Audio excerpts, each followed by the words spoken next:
नमस्कार दोस्तों, मैं राजीव रंजन। आज आप लोग को पढ़ाएंगे दांत। दांत देखेंगे। दांत का मुख्य काम होता है भोजन का पाचन में सहायता करता है, क्योंकि ये भोजन को सर्वप्रथम भोजन का पाचन मुख में होता है और भोजन को क्या करता है, दांत के माध्यम से हम लोग छोटे छोटे रूप में परिवर्तित कर देते हैं। इसके अलावा भी दांत का एक काम होती है, व्यक्ति की सुंदरता में ये काम देती है। अगर दांत अच्छी तरह है तो व्यक्ति सुंदर भी दिखता है। तो इसके अलावा भी देखेंगे दांत क्या है, तो दांत पहले हड्डी में गिन लिया जाता था कि पहले दांत क्या है, एक शरीर का एक हड्डी है, लेकिन ये हड्डी नहीं है। यह जो है उच्च घनत्व के उत्तक के बने होते हैं, उच्च कठोर उत्तक के बने होते हैं दांत। और दांत के निर्माण में 3 तत्व का सबसे अहम योगदान होता है। उसको समझेंगे कौन कौन सा तत्व होता है। पहला होता है कैल्शियम फॉस्फेट। कैल्शियम फॉस्फेट, इसका अनुसूत्र होता है CA3PO4 का होल ट्वाइस। यह दांत के निर्माण में सबसे अधिक योगदान इसी का होता है, कैल्शियम फॉस्फेट का 85%। दूसरा होता है कैल्शियम क्लोराइड, CaCl, इसका दांत के निर्माण में 10% इसका योगदान होता है। तीसरा होता है कैल्शियम कार्बोनेट,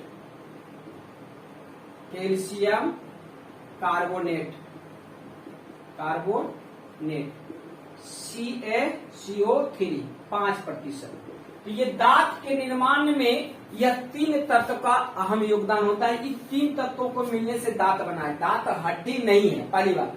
दूसरा बात है दांत के निर्माण में सबसे अधिक योगदान किसका है, तो कैल्शियम फास्फोट का कितना प्रतिशत है, 85%। दूसरा जो है कैल्शियम क्लोराइड, कितना प्रतिशत, 10%, CaCl। तीसरा है कैल्शियम कार्बोनेट, CaCO3, कितना प्रतिशत, 5%। तो ये तीनों मिल करके दांत का निर्माण करता है।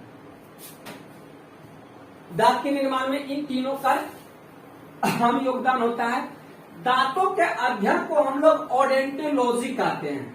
ऑब्जेक्टिव में पूछ दिया जाता है कि दांतों के अध्ययन को क्या कहते हैं, तो ओडोंटोलॉजी, है ना।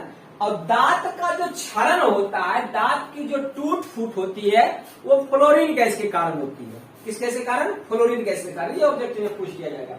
अब जो दांत समझेंगे, दांत का 2 परत होती है, एक बाहरी परत, एक अंदरूनी परत। इस फिगर में देखेंगे, ये मान लीजिए दांत है, तो दांत की इसमें 2 परत है। सबसे बाहरी भाग को कहते हैं हम लोग इनामेल और अंदरूनी भाग को कहते हैं डेंटाइन, है ना। ये जो बाहर का जो परत है दांत का, सबसे कठोर भाग होता है। पूछता है दांत का सबसे कठोर भाग क्या होता है, इनामेल। या फिर पूछता है शरीर का भी सबसे कठोर भाग क्या होता है, तो ये एनामेल होता है। मजबूत नहीं, मजबूत होती है जबड़ा, लेकिन सबसे कठोर अगर पूछे तो ये दांत का ऊपरी भाग इनामेल होता है। और इसी इनामेल के कारण हम लोग का दांत सफेद दिखता है। तो यहाँ से याद रखना है, दांत के कितने परत, 2 परत। बाहरी परत को इनामेल कहते हैं, अंदरूनी भाग को क्या कहते हैं, डेंटाइन। क्या कहते हैं, डेंटाइन। और ये इनामेल के कारण ही हम लोग का दांत सफेद दिखता है। यहाँ से 2 क्वेश्चन याद रखना है। फिर आप देखेंगे मनुष्य के दांत 4 प्रकार के होते हैं। मनुष्य के दांत कितने प्रकार के होते हैं, 4 प्रकार के। उस चारों का नाम याद रखिएगा। एक है इंसाइजर, जिसको हिंदी में कहते हैं कृतक। दूसरा है केनाइन, जिसको कहते हैं रदनक, हिंदी में रदनक। तीसरा है प्रीमोलर, जिसको हिंदी में कहते हैं अर्धचवर्णक। और चौथा प्रकार का जो दांत होता है वो है मोलर, जिसको कहते हैं चवर्णक। ये 4 प्रकार के मनुष्य में दांत पाए जाते हैं। मनुष्य को कितने प्रकार 4 दांत पाए जाएंगे, तो 4 प्रकार के। नाम याद रखिएगा, इंसाइजर, जिसको हिंदी में कहेंगे कृतक। दूसरा है केनाइन, जिसको कहेंगे रदनक। तीसरा है प्रीमोलर, जिसको कहेंगे अर्धचवर्णक। और चौथा है मोलर, चवर्णक। अब ये 4 प्रकार के दांत को हम लोग इस फिगर के माध्यम से 4 दांत को समझेंगे। देखेंगे कि जो हम लोग का आगे का दांत है 4 ठो, यहाँ पर नाक के जस्ट नीचे, इसको कहते हैं हम लोग इंसाइजर। देखिए ये 4 जो दांत है इसको क्या कहेंगे, इंसाइजर। फिर 2 दांत, 4 दांत के बगल में दोनों एक दांत थोड़ा सा नुकीला टाइप के है, इसको कहते हैं केनाइन। क्या कहते हैं, केनाइन।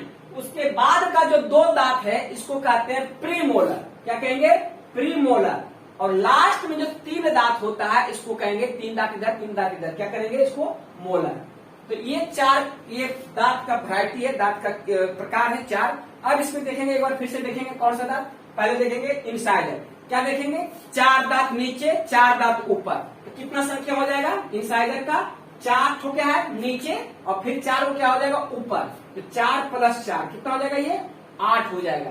फिर दूसरा प्रकार के जो दांत है केनाइस को कहते हैं रदनक। यह कितना है? तो 4 के बगल में देखिएगा, 2 वो इधर, एक 2 नीचे 2 ऊपर, कितना हो जाएगा?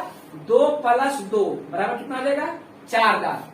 फिर देखेंगे प्रीमोलर। प्रीमोलर क्या देखेंगे? 2 के बाद 2 दांत इधर 2 दांत इधर, 4 दांत नीचे और 4 दांत ऊपर, कितना हो जाएगा? 8 दांत। 4 + 4 बराबर कितना हो गया? 8। और सबसे ज्यादा होता है मोलर। 3 दांत इस साइड, 3 दांत इस साइड, 6 साइड नीचे 6 साइड ऊपर, तो कितना हो जाएगा?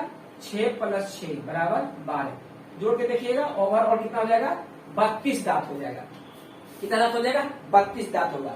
तो अब इस चारों प्रकार के दांत का जो काम है उसको समझेंगे कि इसका मुख्य काम क्या होता है। तो देखिए इंसाइडर, यह क्या करता है? भोजन को काटने का काम करता है। बच्चे लोग को अगर देख लीजिए कोशिश, रोटी उटी कैसे लपेट कर दे देते हैं तो बच्चे आगे वाला दांत से काटता है। मतलब इंसाइडर जो 4 दांत नीचे 4 दांत ऊपर है, इसको क्या करते हैं? भोजन को काटने का काम करता है। उसके बाद सेकेंड जो दांत है केनाइन, केनाइन 2 इधर 2 ऊपर नीचे 2 ऊपर, इसको इसका क्या काम है? भोजन को चीरने फाड़ने का काम करता है। देखिए केनाइन क्या होता है? जो भूत प्रेत अगर देखते होंगे आप लोग, तो भूत नहीं कह सकते, चुड़ैल जो अपने दांत निकालता है ऊपर से, ये कौन सा दांत निकालता है? केनाइन ही निकालता है। वो क्या निकालता है? केनाइन। तो याद रखिएगा केनाइन क्या है? यह मांसाहारी जानवर में क्या होता है? यह नुकीले और लंबे होते हैं, है ना। और ये और इसमें जो ये इंसाइडर कृदंत है, ये शाकाहारी जानवर जो है उसमें चौड़े होते हैं। और केनाइन क्या होता है? मांसाहारी, जैसे बाघ हो गया तो उसमें जो निकला हुआ रहता है वो केनाइन रहता है। तो क्या होता है? वो लंबे और नुकीले होते हैं। और ये देखेंगे प्रीमोलर, 2 इधर 2 इधर 4, और अंतिम में देखेंगे ये मोलर। तो आप देखेंगे प्रीमोलर। प्रीमोलर को हम लोग कहते हैं अर्घ चबरनक। इसका मुख्य काम होता है भोजन को चबाना, और मोलर का भी वही काम होता है, भोजन को चबाना। अब इसमें जो समझने वाली बात है कि बच्चे में कौन सा दांत पूर्णतः नहीं पाया जाता है। तो आप लोग देखे होंगे बच्चे का पूरा आगे वाला 2 4 और प्लस ये केनाइन आता है, उसके बाद देखो गैप रहता है, उसके बाद दांत निकलता है। मतलब कहने का तात्पर्य यह हुआ कि बच्चे में अर्घ चबरनक जो प्रीमोलर है, ये 2 दांत ये एकदम नहीं पाया जाता है। कौन सा दांत? प्रीमोलर बच्चे में एक भी नहीं पाया जाता है। और इसमें मोलर में थर्ड मोलर, मोलर में कौन सा मोलर? थर्ड मोलर, जिसको हम लोग कहते हैं अकल दांत कहते हैं, ये नहीं पाया जाता है। तो पूछेगा बच्चे में पूर्णतः कौन सी दांत नहीं पाई जाती है? तो प्रीमोलर। अब मोलर में कौन सा मोलर? तो यहाँ 3 मोलर है, मान लीजिए 1 मोलर 2 मोलर और ये 3 मोलर। ये थर्ड मोलर बच्चे में नहीं पाया जाता है। आप लोग दांत में देखे होंगे, दांत को हम लोग एक दूध का दांत होता है जिसको हम लोग कहते हैं डायफ्यूडेंट। डायफ्यूडेंट वैसे दांत को कहते हैं जो जीवन में 2 बार उत्पन्न होता है, 2 बार निकलता है, तो उसको हम लोग हिंदी में कहते हैं दूध के दांत। तो दूध के दांत 20 होते हैं। कितने दूध के दांत होते हैं? 20। यह टूट करके पूर्णतः फिर जन्म जाता है। मतलब 12 साल की अवस्था में क्या होता है? दूध के दांत टूट करके पुनः जन्म जाता है, इसको कहते हैं डायफ्यूडेंट। वैसे दांत जो दोबारा टूट के जन्म जाएंगे उसको क्या कहेंगे?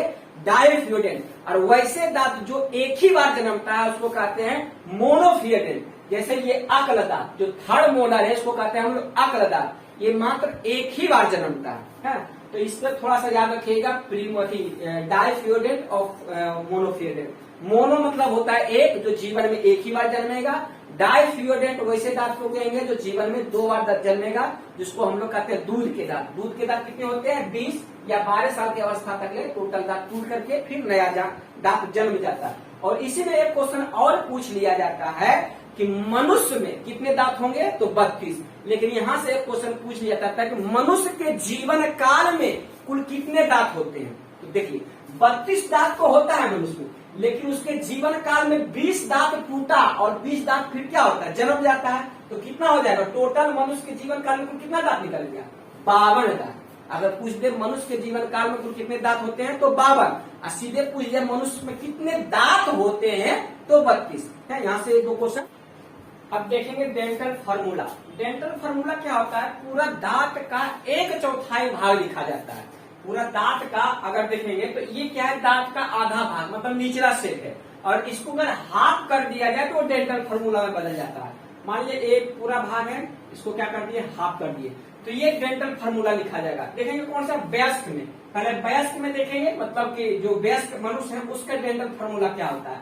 तो देखेंगे हाफ क्या होता है, ये 2 दांत कौन सा है, इंसीजर। इंसीजर कितना दांत हो गया, 2। फिर कौन सा देखेंगे, केनाइन। केनाइन कितने दांत होता है, वयस्क में 1 होता है। उसके बाद कौन सा देखेंगे, प्रीमोलर, मतलब कि अर्धचर्वण, कितने दांत होते हैं, वयस्क में 2। और ये मोलर, मोलर कितना होता है, 3। तो ये डेंटल फार्मूला हो गया 21-23 किसका हो गया, ये हो गया वयस्क मनुष्य के डेंटल फार्मूला। फिर बच्चा में देखेंगे इसका चेंज हो जाता है। बच्चा में क्या होता है, ये इंसीजर तो 2 होता ही हुआ, उसके बाद देखेंगे केनाइन भी 1 होता है, लेकिन प्रीमोलर अर्धचर्वणक बच्चे में नहीं पाया जाता है। पिछले अभी बताए थे कि बच्चे में कौन सी दांत पूर्णतः नहीं पाया जाता है, तो प्रीमोलर अर्धचर्वणक कितना, 0। और उसके बाद क्या होता है, बच्चे में 3 मोलर में से 1 मोलर थर्ड मोलर जो था वो नहीं पाया जाएगा। कितना मोलर पाया जाएगा, 2। तो इसका फार्मूला हो जाएगा 2102। तो ये 2 फार्मूला है, आप लोग को याद रखना पड़ेगा। वयस्क का कितना होता है, 21। ये कौन सा है, इंसीजर। 1 कौन सा है, केनाइन। 2 कौन सा है, प्रीमोलर। और 3 क्या है, मोलर। जस्ट नीचे हो जाएगा, 21 ऊपर, 21 ऊपर, 21 नीचे। फिर देखेंगे बच्चा में कौन सा, 2 केनाइन, 1 इंसीजर, और प्रीमोलर 1 भी नहीं, और मोलर में कौन सा मोलर नहीं पाएगा, थर्ड मोलर। तो ये फार्मूला होता है बच्चे का, इसको आप लोग थोड़ा सा याद रखिएगा। कुछ जानवर के बारे में अभी आप लोग को बताए थे कि मच्छर में कितना होगा, 47, सुअर में कितना होगा, 44, और गाय में कितना होगा, 32। ठीक है, थैंक यू।